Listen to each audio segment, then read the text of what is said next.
ایک غریب آدمی بدو رات کے وقت وہ کہیں بیچارہ صبح سے چلا تھا، مدینے پہنچتے اسے رات ہو گئی. اس نے ڈرتے ہوئے نا خیمہ ہی باہر لگا لیا. جہاں رات ہوئی نا آدھی رات کو کوئی 1-2 بجے سمجھ لے پہنچا مدینے، اس نے باہر نے خیمہ لگا لیا.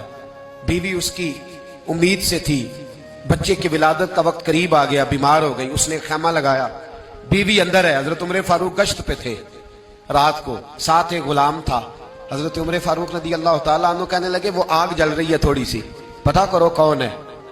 تو آپ کا غلام پتہ کرنے گیا تو بدو نے ڈانٹ دیا، کہنے لگے جاؤ تمہیں کیوں بتاؤں.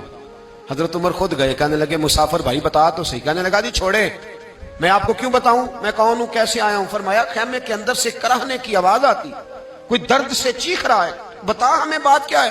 کہنے لگا جی میں فلاں بستی فلاں علاقے کا ایک غریب ہوں، امیر المومنین عمر فاروق سے ملنے آیا ہوں، اور رات ہو گئی ہے تو یہاں خیمہ لگایا ہے، صبح میں ان سے مل کے چلا جاؤں گا. تو رات کو تکلیف دینا پسند نہیں کیا، تو میری بیوی امید سے تھی، اب بچے کی ولادت کا وقت قریب ہے، پاس کوئی نہیں. حضرت عمر کہنے لگے تو ٹھہر میں ابھی آیا. چہرے پہ نقاب ہے، اسے بتایا نہیں میں ہی امیر المومنین. عمر دوڑے گئے، اپنی زوجہ سے کہنے لگے اگر تجھے بہت بڑا اجر مل رہا ہو تو حاصل کرے گی. کہا کروں گی. تو کہنے لگے چل پھر میرے ساتھ، بہت بڑا اجر ہے. ایک دوست کے ہاں ولادت کا وقت ہے، ضرورت کی چیزیں ساتھ لے لو. اس عورت نے تھوڑے دانے لے لیے، گھی لے لیا. حضرت عمر سے کہنے لگی لکڑیاں اکٹھی کر لیں. امیر المومنین، کونسلر کی بات نہیں بتا رہا آپ کو، میں آپ کو ایم پی اے کی بات نہیں بتا رہا، ایم این اے کی بات نہیں بتا رہا، جو 10 گاؤں کو ملا کے چیئرمین بنا ہے اس کی بات نہیں بتا رہا. اس کی بات بتا رہا ہوں جو 22 لاکھ مربع میل کا حکمران ہے. اس کی بات بتا رہا ہوں جو گلی سے گزرے تو شیطان رستہ ہی بدل جاتا ہے. اس کی بات بتا رہا ہوں جس کے بارے میں میرے مصطفیٰ کریم صلی اللہ تعالیٰ علیہ وآلہ وسلم نے فرمایا میرا عمر تو وہ ہے کہ 950 سال حضرت جبریل بھی اس کی شان بیان کریں تو عظمت ختم نہیں ہوتی. اتنا بڑا شخص. حضرت عمر نے لکڑیاں اکٹھی کی، اینٹوں کا روڑے لے کے چولہا بنایا، پہنچ گئے. آپ کی زوجہ کہنے لگی یہ تھوڑے دانے ڈالنے، گھی ڈالنے اور ایک لکڑی لے کے اس کو ہلائیں، تیار کریں. خود زوجہ اندر چلی گئی. حضرت عمر باہر پکانے لگے. وہ بدو کہتا ہے میں اس طرح کا ان کے ساتھ بہیو کرنے لگا جیسے کو کسی چوکیدار کے ساتھ نہیں کرتا. میں نے سمجھا یہ عمر نے چوکیدار رکھے آنے جانے والے مہمانوں کا. میں کبھی پانی کا پیالہ مانگتا، کبھی کوئی بات، عمر دوڑے جاتے، کبھی پانی لاتے. او مسلمانوں، او میرے رسول کے غلام عزیزو، حضرت عمر فاروق. وہ غلام کہتا ہے میں عمر سے کہتا، میں کہتا غلام پانی لا تو عمر دوڑ کے پانی لاتے. میں کہتا تجھے گھی پکانا بھی آتا ہے، پہلے بھی کبھی پکایا ہے؟ تو عمر فرماتے کوشش تو کر رہا ہوں. میں کہتا پہلے بھی کبھی تیری بیوی نے یہ کام کیا ہے؟ تو حضرت عمر کہنے لگے مجھے یاد نہیں، پوچھ کے بتاؤں گا.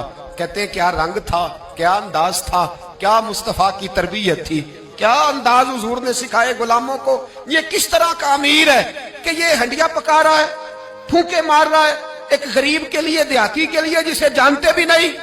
اندر اس شخص کی بیوی کے ہاں بیٹا پیدا ہوا تو حضرت عمر کی بیوی اندر سے بول کے کہنے لگی امیر المومنین مبارک ہو، آپ کے دوست کے ہاں بیٹا پیدا ہوا ہے. جب کہا نا امیر المومنین مبارک ہو تو وہ شخص کہتا ہے میرے ہاتھ کانپنے لگے اور میں اس طرح دوڑا کہ میری پگڑی گر گئی. میں دوڑا تو عمر نے بلایا، کہا کدھر جاتے ہو؟ کہنے لگا آپ امیر المومنین ہیں، آپ امیر المومنین، آپ عمر ہیں. کیسر و کسرا جس کے نام سے کانپے آپ وہ ہیں، جسے مصطفیٰ نے دعا مانگ کے اللہ سے مانگا وہ والے عمر ہیں آپ، جس کے لیے علی المرتضیٰ فرماتے ہیں میں روز دعا کرتا ہوں وہ والے عمر ہیں، جس کے بارے میں ابو بکر صدیق نے فرمایا تھا کہ میں اللہ سے کہوں گا مولا جو تیرے محبوب کی امت کے حق میں سب سے بہتر تھا میں اسے خلیفہ بنا کے وہ والے عمر ہیں. عمر امیر المومنین کی بیوی وہ تو خاتون اول ہوتی ہے، وہ تو ملکہ ہوتی ہے، اور تیری بیوی دائی بن کر ایک غریب کے بچے کے پاس بیٹھی رہی ولادت کے وقت. عمر امیر المومنین ہو کے تیری داڑھی ساری دھومے سے بھر گئی تو ڈیوٹی کرتا رہا. تو سیدنا عمر رو پڑے اور اس بدو کو سینے سے لگا کے کہنے لگے تجھے پتہ نہیں تو کہاں آیا ہے، اس شہر کا پتہ ہے؟ اس نے کہا حضور کہاں ہے؟ فرمایا یہ میرے نبی کا مدینہ ہے، یہ مصطفیٰ کا مدینہ ہے. یہاں امیروں کا استقبال نہیں ہوتا، یہاں غریبوں کے استقبال ہوتے.